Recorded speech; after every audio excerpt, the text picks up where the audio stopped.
Selanjutnya Putri.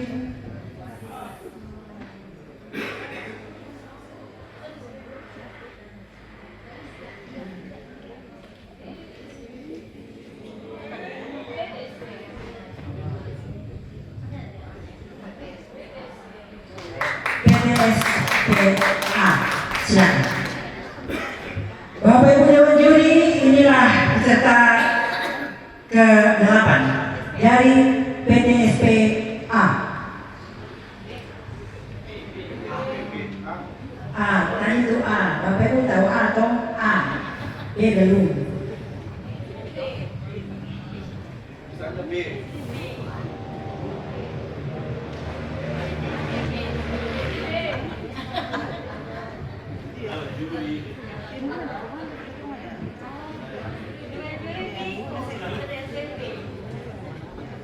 Nanti tolong poin-poin ya. Tadi kan bagus sekali seperti Pak Jubair tadi, tapi karena terlalu lama, kepanjangan, kondisi geografi segala macam dibahas, akhirnya nggak sampai. Karena itu bagian dari teknik presentasi akan dinilai. Mungkin untuk yang lain nanti juga seperti itu. Langsung ke poin-poinnya saja. Karena kebetulan juri yang 2 dari Jakarta ini juga tahun kemarin sudah di sini, jadi tahu terkait dengan kondisi geografis, batas wilayah dan segala macam itu. Biar memanfaatkan waktu yang maksimal. Baik, terima kasih. Assalamualaikum warahmatullahi wabarakatuh. Bapak sebentar, waktunya belum dimulai.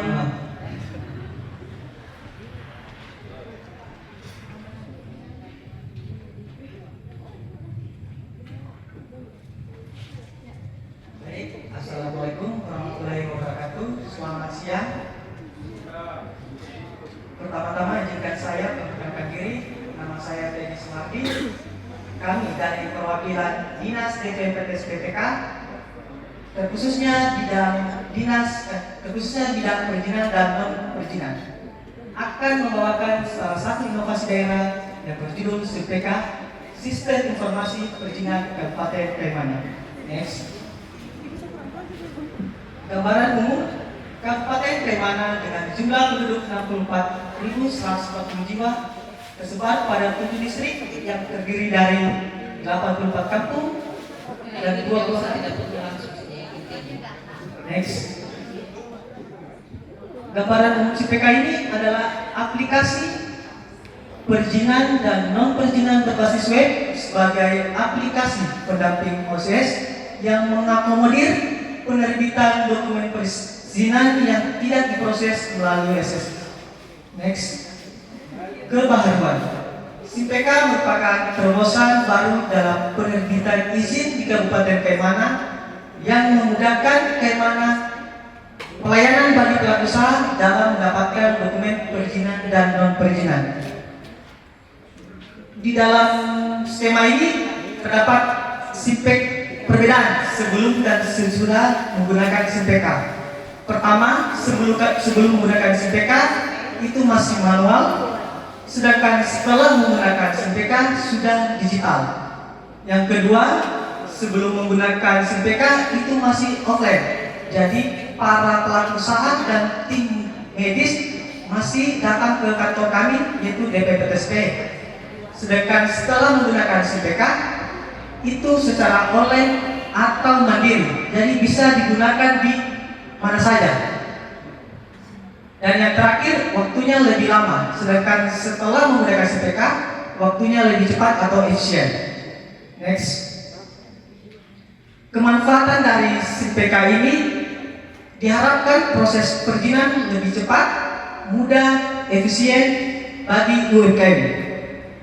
Manfaat bagi pemerintah yang tadi itu manfaat masyarakat, sedangkan manfaat bagi pemerintah meningkatkan efisiensi administrasi, transparansi, kepuasan publik, dan potensi realisasi investasi yang berdampak pada pertumbuhan ekonomi daerah. Next. Dampak inovasinya, kemudahan dalam pengurusan perizinan dan peningkatan kesejahteraan masyarakat secara umum, serta tersedianya data perizinan yang akurat dan valid. Next. Nah, di replikasi dan aplikatif ini, sebagian fitur SIPK diadopsi dan diadaptasi dari aplikasi Si Cantik. Nah, Si Cantik ini disediakan oleh Kementerian Kominfo. Pengembangan fitur dilakukan penyesuaian dengan kebutuhan daerah sehingga dapat diimplementasikan dengan efektif pada penyelenggaraan pelayanan publik di Kabupaten Kemana. Fitur-fitur yang tersedia dalam SIPK, yang pertama layanan online atau mandiri, yang kedua informasi dan konsultasi atau pengaduan, yang ketiga paperless.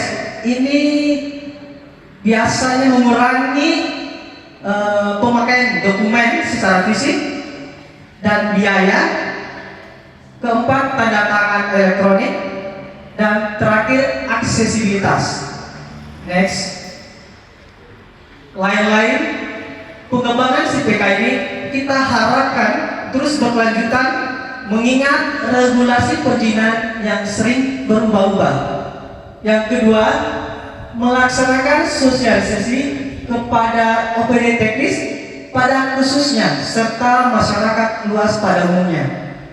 Yang ketiga, DPPTSPK memberikan layanan pendampingan bagi pemohon yang belum atau tidak dapat mengakses SIPK secara mandiri. Nah, di sini kita bisa bantu untuk pendampingan di kantor karena melihat dari faktor SDM-nya kita dan faktor penunjang lainnya, contoh laptop atau internet.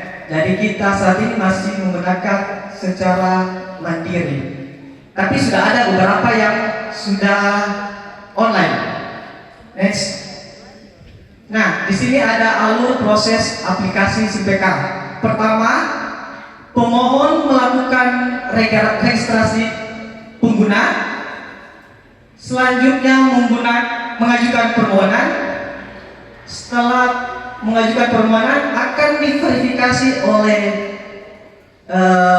bidang PTSP, terkhusus bidang perizinan.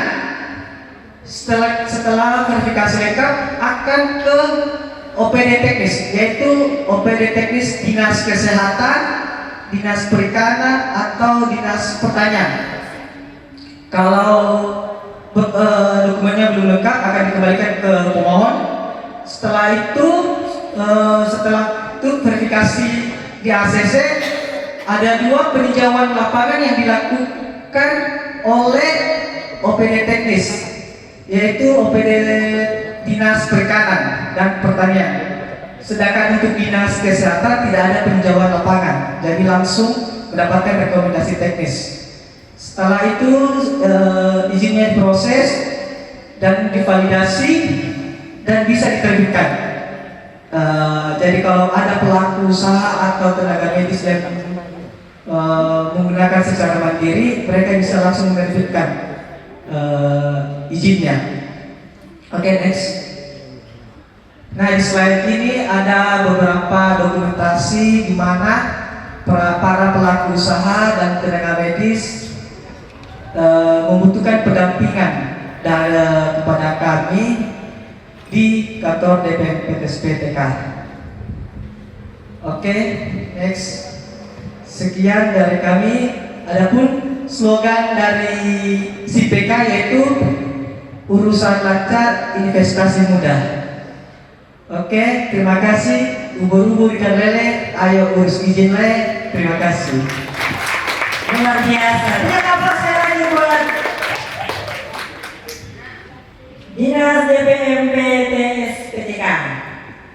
Bapak Ibu Dewan Juri yang kami hormati, silakan dengan sesi tanya jawabnya, waktunya 10 menit dari sekarang.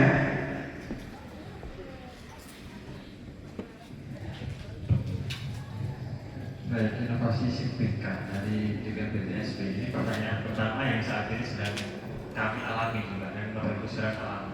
Kalau jaringan sedang terganggu, kita kan nggak bisa prediksi, atau mungkin ada yang bisa diprediksi di waktu-waktu tertentu di awal tahun atau di